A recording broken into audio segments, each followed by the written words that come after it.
लोग प्रश्नावली 8.1 का पहले क्वेश्चन से लेके 5 क्वेश्चन तक सॉल्व कर चुके हैं।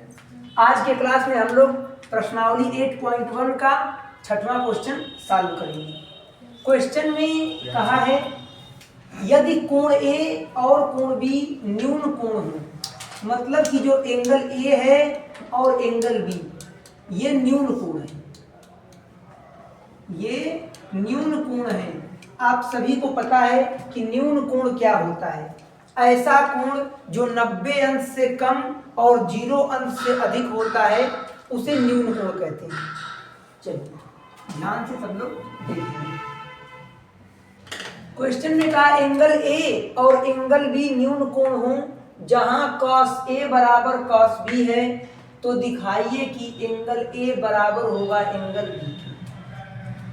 कोई हमें त्रिभुज बनाते हैं, पता है कि अगर कहीं त्रिकोणमितीय अनुपात आया है तो वो स्पेशल समकोण त्रिभुज पर ही लागू होता है।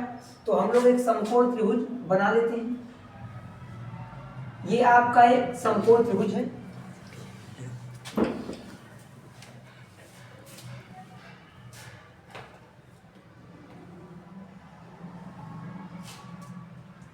इसका नाम रख देते हैं हम लोग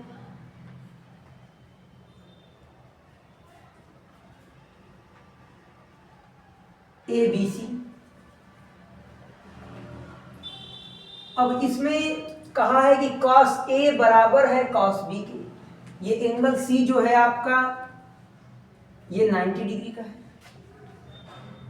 cos A cos B के बराबर है, मतलब पहले हमें cos A का मान निकालना होगा और फिर हमें cos B का मान निकालना होगा। तो चलिए पहले हम लोग cos A का मान निकाल लेते हैं। तो cos A बराबर cos थीटा बराबर होता है आधार बटे कर्ण।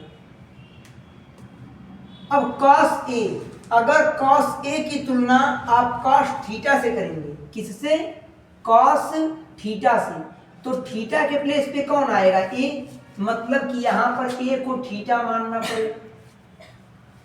तो थीटा के सामने की भुजा लंब होती है और थीटा से जुड़ी हुई भुजा आधार होती है और 90 अंश के सामने की भुजा कर्ण होती है। आगे ध्यान देंगे। अभी इस क्वेश्चन में अगर आप ध्यान से देखें तो क्वेश्चन में साफ साफ कहा था एंगल ए और एंगल बी न्यून कोण है जहां cos ए बराबर cos बी है। तो हमें प्रूफ क्या करना है? एंगल ए को एंगल बी के बराबर प्रूफ करना है। अब ध्यान दीजिएगा यहाँ आधार, तो cos A मतलब थीटा के प्लेस पे A है, तो इस हिसाब से, इस फिगर के हिसाब से आधार कौन होगा? ये AC, तो AC अपान कर्ण कौन होगा? AB, तो AC अपान AB हो जाएगा। cos A cos B के बराबर है, हमने cos A का मान निकाल लिया, अब हम cos B का मान निकाल लेते हैं। cos B बराबर, तो cos A कहे या cos B कहे, फार्मूला तो cos थीटा का ही लगेगा।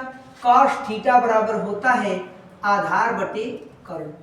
अगर आप cos B की तुलना cos थीटा से करेंगे तो थीटा के प्लेस पे कौन आएगा? B, मतलब कि अब की जो समकोण त्रिभुज है इसमें जो थीटा हम लोग मानेंगे वो किसको मानेंगे? इस B को मानेंगे।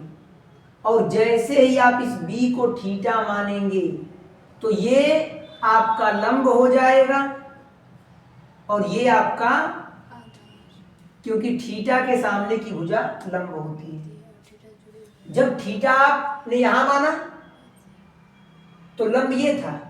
अब क्या कहा? cos B, मतलब कि थीटा के प्लेस पे B आ रहा है, तो अब की बार B को थीटा मानना पड़ेगा। तो थीटा के सामने की भुजा ये लंब हो जाएगी और थीटा से जुड़ी हुई भुजा आधार हो जाएगी और कर्ण का मान बदलता नहीं। चलिए, तो आधार क्या होगा? आधार होगा BC अपान कर्ण, कर्ण तो AB ही रहने वाला है। अब आप ध्यान से देखिए क्वेश्चन में किसको बराबर दिया है? cos A बराबर cos B दिया है, तो लिखेंगे प्रश्नानुसार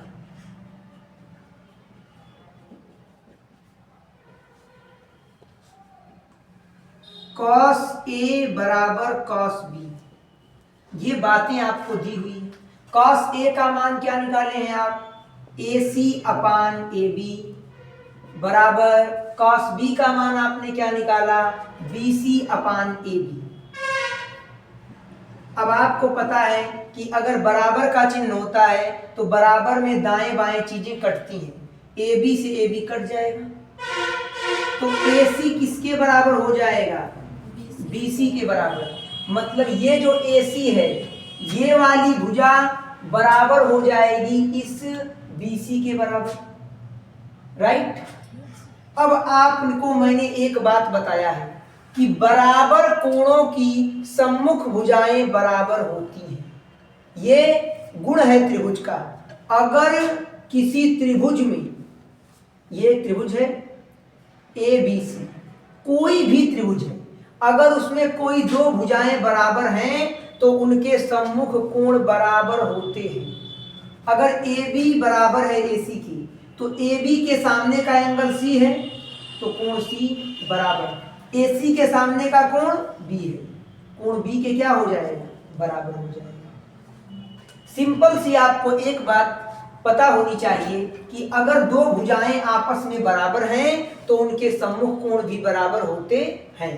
तो AC के सामने का कोण कौन है, AC के सामने कौन सा एंगल है, देखिए एंगल B, तो ये हो जाएगा एंगल B बराबर BC के सामने कौन सा एंगल है, इस BC के सामने एंगल A है तो एंगल A, तो एंगल B बराबर एंगल A कहिए या एंगल A बराबर एंगल B कहिए, बात सेम है। और हमें यही बात प्रूफ करनी थी जो कि प्रूफ हो चुका है, हमने क्या किया, सिंपल cos A बराबर cos B दिया था तो हमने पहले cos A का मान निकाल लिया, फिर हमने cos B का मान निकाल लिया। दोनों वैल्यूज क्वेश्चन में बराबर दी हुई हैं तो हमने इनको बराबर रख दिया। AB से AB कट चुका है, AC बराबर BC आ गया। और हमें ये बात पता है कि बराबर कोणों की सम्मुख भुजाएं बराबर होती हैं और बराबर भुजाओं के सम्मुख कोण भी बराबर होते हैं। तो ये भुजाएं बराबर हैं तो इनके सम्मुख कोण बराबर होंगे। तो हम लिखेंगे बराबर भुजाओं के सम्मुख कोण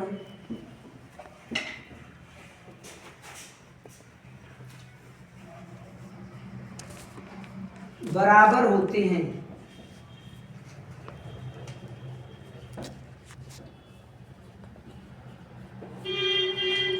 बराबर भुजाओं के सम्मुख कोण बराबर होते हैं, इसलिए एंगल B बराबर होगा एंगल A के, और हमें यही बात प्रूफ करनी थी। तो ये बातें प्रूफ हो चुकी हैं। किसी को कोई डाउट है तो आप पूछ सकते हैं।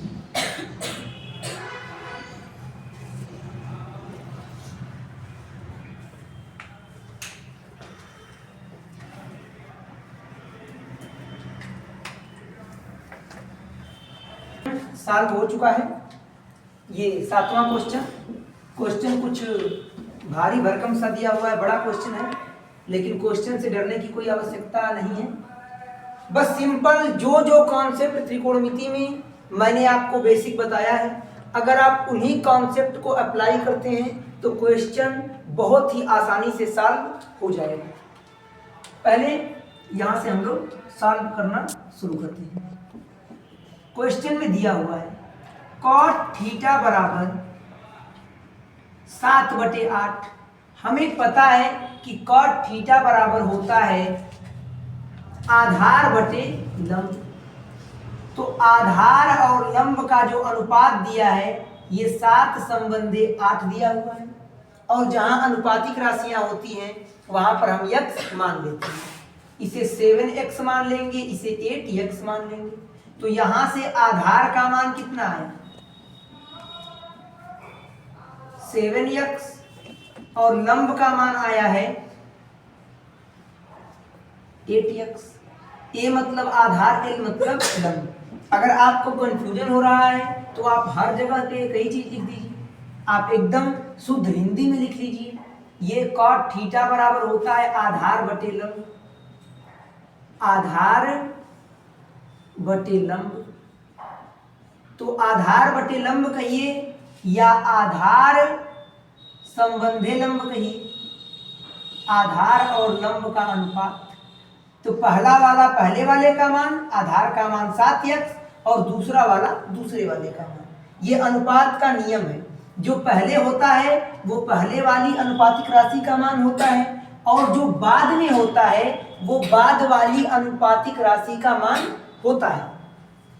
अब आधार का मान 7x, लंब का मान 8x, आपको 1 + sin थीटा 1 - cos थीटा ऐसे करके कुछ मान निकालने हैं।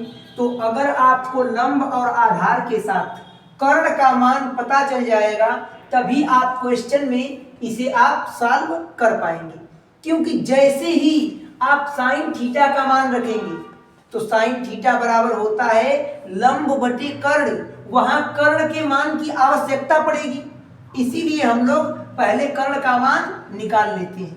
तो सभी को पता होना चाहिए कि अगर किसी समकोण त्रिभुज में लंब और आधार का मान दिया हो और कर्ण का मान निकालना हो, मतलब कोई दो भुजा का मान दे करके तीसरी भुजा का मान पूछता है, तो हमेशा पाइथागोरस का प्रमेय लगता है। तो पहले हम लोग एक त्रिभुज बना लेते हैं। ये आपका एक त्रिभुज हो गया,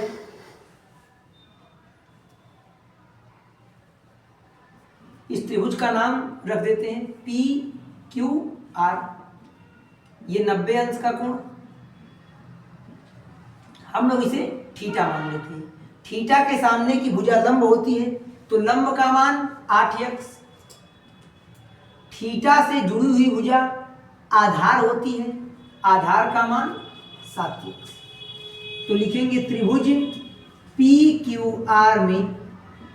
अब हमें कर्ण का मान निकालना है तो हमें पाइथागोरस का प्रमेय लगाना पड़ेगा। त्रिभुज PQR में पाइथागोरस प्रमेय से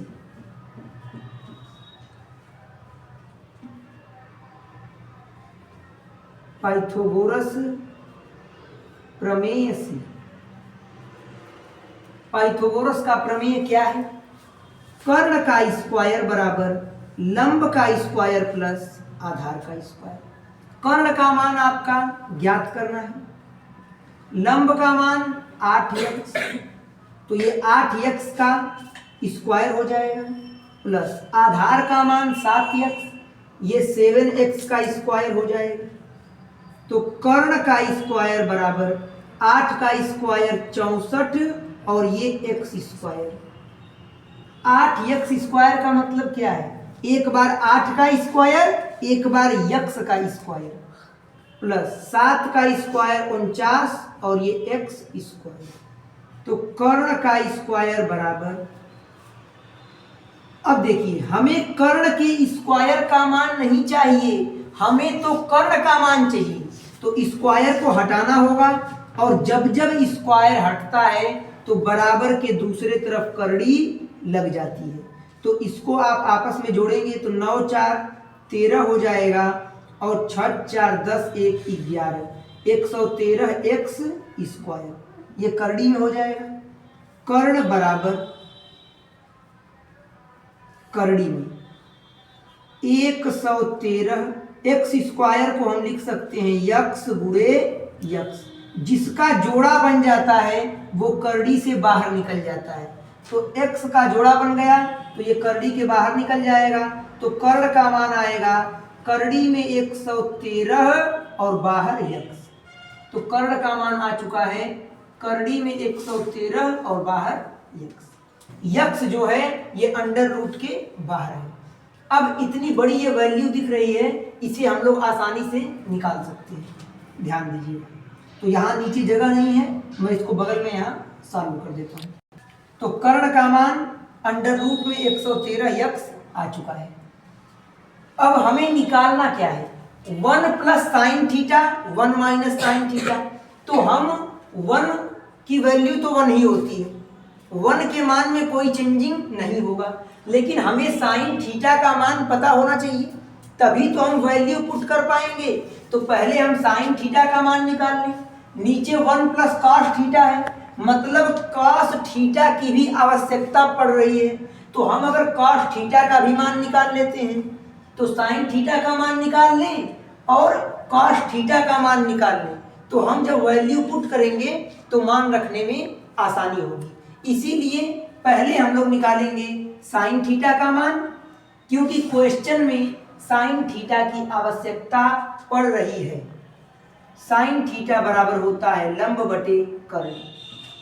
तो साइन थीटा बराबर लंब का मान आपका 8x बटे कर्ण का मान अंडर रूट में 113 यक्स से यक्स कट जाएगा, तो साइन थीटा का मान आएगा 8 बटे करड़ी में 113।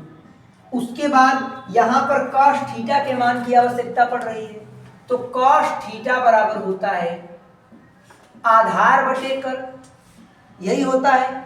अब ध्यान दीजिएगा, कॉस थीटा बराबर आधार का मान 7x है बटे कर्ण का मान है आपका अंडर रूट में 113 यक्स से यक्स कट जाएगा, तो कॉस थीटा का मान निकलेगा 7 बटे अंडर रूट में 113। ये वैल्यू आ चुकी है। अब हम लोग साइन थीटा का मान यहाँ पे निकाल चुके हैं और कॉस थीटा का भी मान निकाल चुके हैं। अब हम लोग उस क्वेश्चन को सॉल्व कर सकते हैं, क्योंकि साइन थीटा का मान निकल चुका है, कॉस थीटा का भी मान निकल चुका है।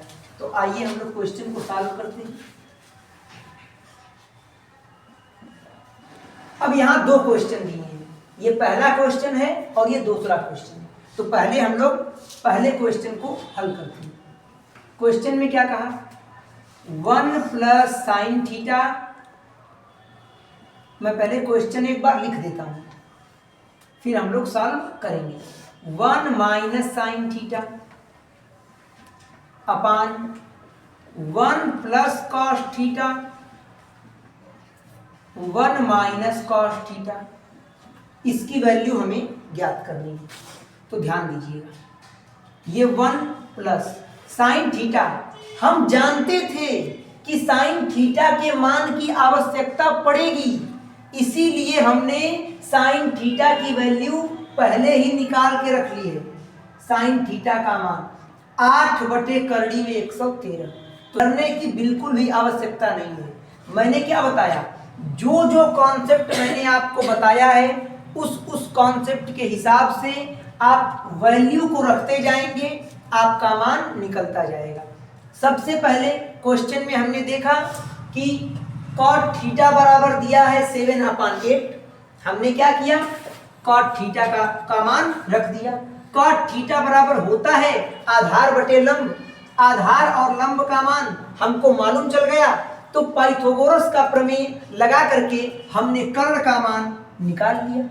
अब लंब, आधार और कर्ण तीनों की वैल्यू जब हमें मालूम चल गई, तब हमने सोचा कि अब हम क्वेश्चन को लगाते हैं। तो हमने क्वेश्चन में देखा कि साइन थीटा और कॉस थीटा का मान दिया हुआ है, तो हमने साइन थीटा का मान और कॉस थीटा का मान निकाल लिया। अब हम जैसे जैसे वैल्यू रखेंगे, कैलकुलेशन करेंगे, अपने आप आंसर आ जाएगा। अब ये साइन थीटा का मान 8 बटे अंडर रूट में 113 आ चुका है, कॉस थीटा का मान 7/√में 113 आ चुका है। चूंकि हमें ये बात पता था कि क्वेश्चन में कहीं न कहीं ऐसा होगा कि साइन थीटा और कॉस थीटा आएगा, इसीलिए हमने पहले ही साइन थीटा का मान और कॉस थीटा का मान निकाल लिया। अब आप ध्यान से देखिए, अगर आप रखते हैं यहाँ साइन थीटा का मान, तो ये 1 प्लस साइन थीटा का मान 8 बटे अंडर रूट में 113, यहाँ पर 1 माइनस साइन थीटा का मान 8 बटे अंडर रूट में 113, मतलब यहाँ होगा 1 प्लस 8 बटे करड़ी में 113 और यहाँ होगा 1 माइनस 8 बटे करड़ी में 113। वैसे भी आप सॉल्व कर सकते हैं, सेम ही आंसर आने वाला है। और अगर आप चाहें तो आप यहीं से एक फार्मूला लगा सकते हैं, जो कि फार्मूला 6, 7, 8 क्लास से ही आप पढ़ते हुए आ रहे हैं। अगर कहीं लिखा है एक कोष्टक में a प्लस बी, दूसरे कोष्टक में a माइनस बी, तो ये फार्मूला होता है ए स्क्वायर माइनस बी स्क्वायर का। ये बातें सभी को पता होनी चाहिए। क्या? अगर कहीं लिखा है एक ब्रैकेट में a प्लस बी, दूसरे ब्रैकेट में a माइनस बी, तो ये सूत्र होता है ए स्क्वायर माइनस बी स्क्वायर का। आप यहाँ ध्यान से समझिएगा। तो यहाँ देखिए, एक ब्रैकेट में 1 प्लस साइन थीटा, एक ब्रैकेट में 1 माइनस साइन थीटा। इसको अगर हम a मानते हैं, इसको b मानते हैं, तो ये a हो जाएगा, ये b हो जाएगा। एक कोष्टक में a प्लस बी, एक कोष्टक में a माइनस बी है। तो अगर ऐसा कहीं दिया है तो हम उसे इस रूप में लिख सकते हैं। तो अगर एक ब्रैकेट में 1 प्लस साइन थीटा है और दूसरे ब्रैकेट में 1 माइनस साइन थीटा है, तो इसे हम इस पे लिख सकते हैं। a के प्लेस पे क्या है? 1, तो 1 का स्क्वायर हो जाएगा, माइनस b के प्लेस पे क्या है? साइन थीटा, तो ये हो जाएगा साइन थीटा का स्क्वायर। ये पूरे को हमने सॉल्व कर दिया। कैसे? एक ब्रैकेट में a प्लस बी, एक ब्रैकेट में a माइनस बी। इतने बड़े फार्मूले को हम इसमें रख सकते हैं। नीचे upon 1 plus cos theta, 1 minus cos theta. एक ब्रैकेट में a प्लस बी, दूसरे ब्रैकेट में a माइनस बी। इसे हम क्या लिख सकते हैं? a square minus b square. मतलब अगर कहीं दो संख्याएं प्लस में दी हुई हैं, सेम वही संख्याएं गुणे के रूप में माइनस में है, तो हम उन दोनों का वर्ग करके लिख सकते हैं माइनस में। तो ये a स्क्वायर मतलब 1 का स्क्वायर माइनस कॉस थीटा का स्क्वायर हो जाएगा। यहां तक कोई डाउट आपको नहीं होना चाहिए। ये कॉस थीटा का स्क्वायर, तो 1 का स्क्वायर 1 होगा माइनस साइन थीटा का स्क्वायर। साइन थीटा का मान कितना है? 8 बटे करड़ी में 113, 8 बटे करड़ी में 113, इसका स्क्वायर करना होगा। अपान 1 का स्क्वायर 1 माइनस कॉस थीटा का मान 7 बटे करड़ी में 113, ये 7 अपान अंडर रूट में 113, इसका स्क्वायर। अब ध्यान से आप समझिएगा, मैं इसे यहां पे सॉल्व कर देता हूं। 1 माइनस 8 का स्क्वायर 64 और करड़ी में 113 का स्क्वायर। अगर कहीं लिखा है करड़ी में 5 का स्क्वायर, तो इसका मतलब होता है करड़ी में 5 गुणे 5, राइट। और करड़ी में 5 गुणे करड़ी में 5 का मान क्या होगा? करड़ी में 25, और करड़ी में 25 का वर्गमूल कितना होगा? 5। मतलब आपने केयर किया कि अगर किसी संख्या, कोई भी संख्या अगर करड़ी में है और उसका वर्ग करना है, तो अंत में वो संख्या करड़ी से बाहर निकल जाती है। मतलब स्क्वायर से करड़ी क्या हो जाती है? कट जाती है। तो करड़ी में 113 का स्क्वायर करेंगे तो ये आएगा 113। अगर कहीं लिखा है करड़ी में 18 का स्क्वायर, तो इसका आंसर कितना होगा? 18। डायरेक्ट आप कर सकते हैं। अगर कहीं लिखा है करड़ी में 4 का स्क्वायर, तो इसका आंसर होगा 4। उसी प्रकार से करड़ी में 113 का स्क्वायर, तो 113। ध्यान दीजिए। अपान 7 का स्क्वायर 49 बटे में करड़ी में 113 का स्क्वायर 113, और यहाँ 1 है तो 1 माइनस में लगा रहेगा। इतनी बातें समझ में आनी चाहिए आपको। यहाँ देखिए, मैं इसे यहाँ सॉल्व करता हूँ इस तरह, या मैं इसे नीचे ही सॉल्व कर देता हूँ, कोई दिक्कत नहीं है। अब इसका इसमें गुणा करेंगे, या फिर आप एलसीएम ले लीजिए। एलसीएम कितना आएगा इन दोनों का? 113। तो 1 का भाग करेंगे 113 में, 113 बार भाग जाएगी, 113 एकम में 113 माइनस इसका इसमें भाग करेंगे, एक बार जाएगी, एक का 64 में गुणा होगा 64 आ जाएगा, अपान अब इसको बटा एक मानेंगे, लसा लेंगे, लसा आएगा 113, एक और 113 से तो ये हो जाएगा, एक का 113 में भाग कीजिए, 113 बार भाग जाएगी, ऊपर गुणा करेंगे 113 माइनस 113 का इसमें भाग करेंगे, एक बार जाएगा, 1 गुणे 49 49 रहेगा बराबर 113 में से आप 64 को घटा दीजिए तो 13 में से 4 जाएगा 9 बचेगा, और ये 10 में से 6 जाएगा 4 49 बटे 113 अपान इसको इसमें से घटाएंगे 64 आएगा बटे 113। अब देखिएगा ध्यान से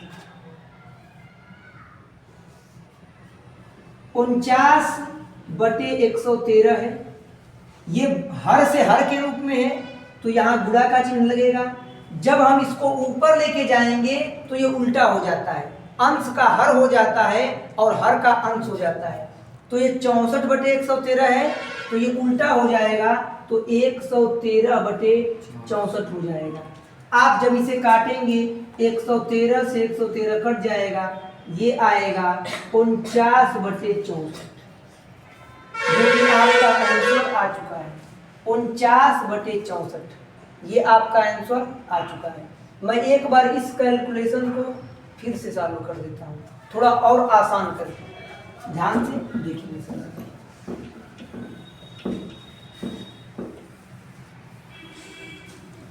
sine theta 1 minus sine theta, अगर कोई चीज ब्रैकेट में दी हुई है तो ये फार्मूला होता है ए स्क्वायर माइनस बी स्क्वायर बराबर एक कोष्टक में ए प्लस बी और दूसरे कोष्टक में ए माइनस बी, ये सूत्र होता है। तो आप इसका इसमें गुणा करेंगे तो डायरेक्टली आप लिख सकते हैं 1 स्क्वायर माइनस साइन थीटा का स्क्वायर अपान इन दोनों को सॉल्व करेंगे तो इसी फार्मूले पे रख दीजिए 1 स्क्वायर माइनस कॉस थीटा का स्क्वायर। अब चलिए मान रखते हैं 1 माइनस साइन थीटा का मान कितना है 8 बटे करड़ी में 113, 8 बटे अंडर रूट में 113, इसका हमें क्या करना है वर्ग करना है। ये 1 माइनस अपान में 1 माइनस कॉस थीटा का मान 7 बटे करड़ी में 113, इसका हमें वर्ग करना है। जब आप इसे सॉल्व करेंगे तो ध्यान से समझिएगा, ये 1 है माइनस 8 का स्क्वायर 64, करड़ी में 113 का स्क्वायर 113 हो जाएगा अपान 1 का स्क्वायर करेंगे तो ये 1 आएगा माइनस 7 का स्क्वायर करेंगे, ये पूरे का वर्ग है ना, 7 का स्क्वायर करेंगे 49 आएगा बटे में 113।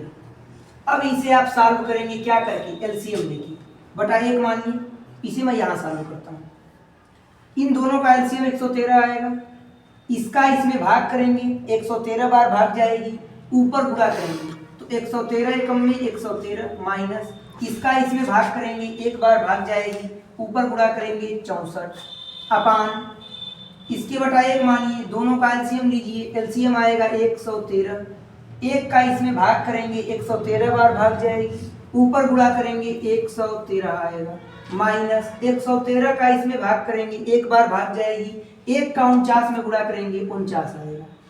अब इसे आप जैसे ही सॉल्व करेंगे इसमें से इसको घटाएंगे तो ये आएगा आपका 13 में 4 जाए 9, ये 49 आएगा बटे 113 अपान में इसको सॉल्व करेंगे 64 आएगा, 113 में से 49 घटाइए 64 आएगा अपान 113।